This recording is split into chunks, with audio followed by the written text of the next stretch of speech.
Assalamualaikum warahmatullahi wabarakatuh. Allahumma sholli wa sallim ala sayyidina Muhammad wa ali sayyidina Muhammad. Alhamdulillahirabbil alamin.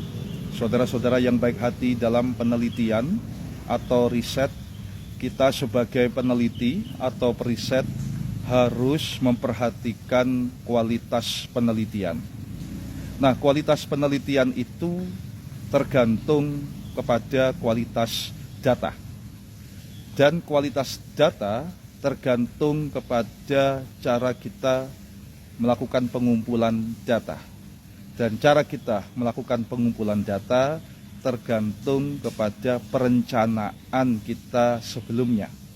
Nah, perencanaan kita sebelumnya itu semuanya sudah secara tersistematis ditulis atau disusun dalam bentuk proposal. Jadi inilah mengapa meskipun Anda itu melakukan penelitian dengan paradigma konstruktivistik atau yang biasa, sekali lagi ya, yang biasa kita sebut sebagai penelitian kualitatif, ya, kita kalau bisa menulis proposal terlebih dahulu, ya, apalagi mahasiswa yang bisa dikategorikan sebagai latihan meneliti, ya, harus membuat proposal terlebih dahulu. Kenapa?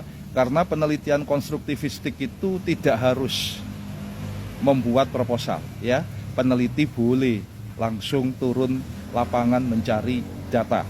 Tetapi itu biasanya untuk para peneliti-peneliti yang sudah berpengalaman. Namun untuk penelitian positivistik atau yang biasa kita sebut sebagai penelitian kuantitatif, ya, itu wajib membuat proposal terlebih dahulu sebelum kita turun ke lapangan.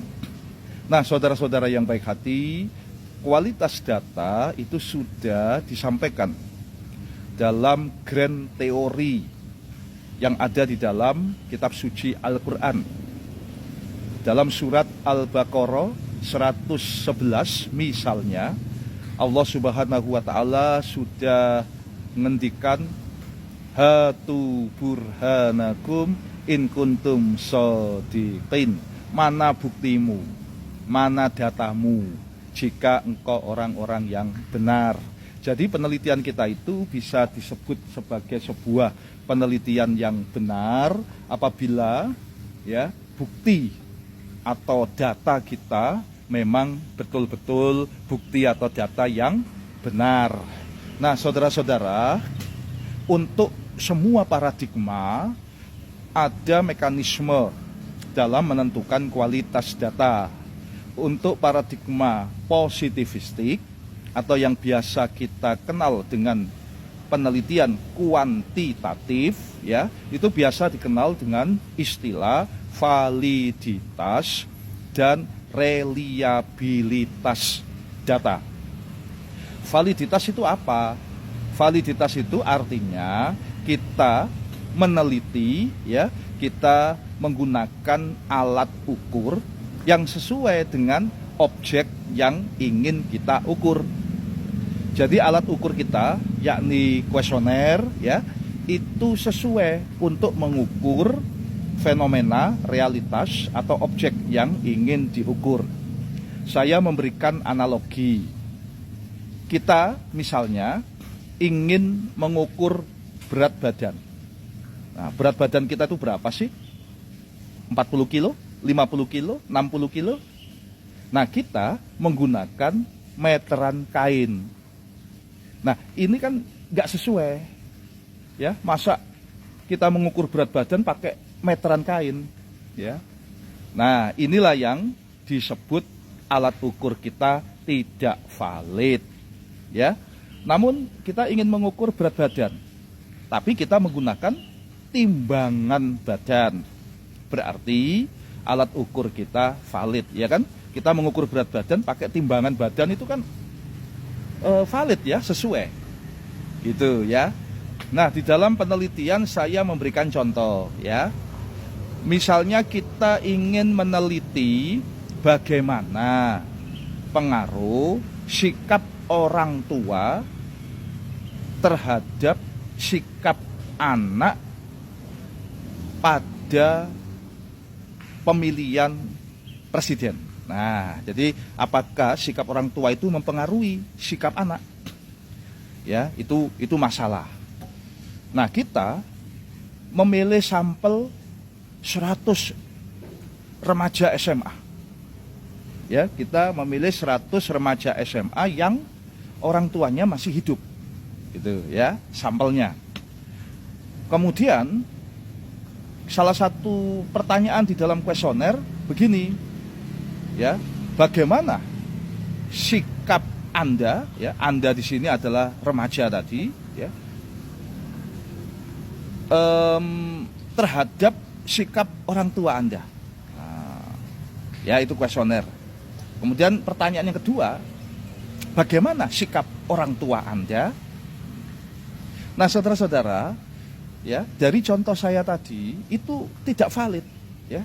Pertama, tidak memenuhi validitas internal. Tidak memenuhi validitas internal. Yaitu kuesionernya tidak memenuhi validitas internal. Ya. Mengapa? Begini, saudara-saudara. Tadi kan Anda ingin bertanya, ya, bagaimana sikap orang tua Anda? Anda bertanya kepada para remaja. Ya. Nah, ini tidak valid. Mengapa? Karena belum tentu, ya, jawaban remaja itu betul-betul mencerminkan apa yang dirasakan oleh orang tua. Ya, kita nggak mungkin lah, ya, bertanya kepada remaja tentang sikap orang tua. Ya, bisa-bisa itu menjadi bias fenomena. Seakan-akan sih benar. Pak, itu kan anak-anak remaja itu kan masih tinggal bersama orang tua. Iya. Meskipun kita itu tinggal bersama orang tua, tapi belum tentu kita itu paham betul sikap dari orang tua. Ya, bisa-bisa kita hanya menerka-nerka, ya. Kita hanya menerka-nerka kebiasaan orang tua, kemudian kita membuat sebuah simpulan yang kemudian simpulan itu kita anggap, ya, sebagai sebuah kebenaran. Ya kan? Nah, ini yang perlu disadari, ya. Nah, yang terbaik bagaimana? Ya, kita tanya kepada orang tua, ya. Kita tanya kepada remajanya. Kepada remaja kita tanya, bagaimana sikap Anda? Kepada orang tua juga begitu. Kita tanya bapaknya atau ibunya, ya. Bagaimana sikap Anda? Lalu kedua jawaban sikap ini, ya, kemudian kita masukkan ke dalam rumus statistik untuk bisa melakukan uji pengaruh. Itu, ya. Jadi itu yang disebut dengan validitas internal, yakni alat ukurnya sendiri. Kemudian yang kedua, contoh tadi juga tidak memenuhi validitas eksternal, ya. Tadi kan saya sampaikan sampelnya ternyata hanya remaja, anaknya saja. Mestinya ya sampelnya selain kita meneliti anak-anak, juga kita meneliti orang tuanya, gitu, ya. Oke, kemudian yang kedua, kita bicara tentang reliabilitas. Nah, reliabilitas itu apa? Saya memberikan contoh analogi, ya. Jam 7 pagi, ya, jam 7 pagi kita menimbang berat badan. Ya, kita itu kepingin tahu berat badan berapa kilo gitu, ya. Jam 7 pagi ditimbang, beratnya 50 kg. Kemudian setelah menimbang kita makan, ya, satu piring lah, jangan banyak-banyak. Setelah makan sekitar 30 menit, ya, jam 7.30, ya, kita menimbang lagi dengan timbangan yang sama, ternyata berat badan kita menjadi 70 kg. Nah, ini tidak realistis. Ya, artinya alat ukur kita itu tidak konsisten, ya, berarti ada yang salah. Itu dulu, ya, yang ingin saya sampaikan, ya. Nanti tentang kualitatif, ya, kualitatif nanti akan saya sampaikan di video yang akan datang. Semoga bermanfaat. Wallahu muwafiq ila aqwamit thoriq. Assalamualaikum warahmatullahi wabarakatuh. Kita jaga NKRI Pancasila Jaya.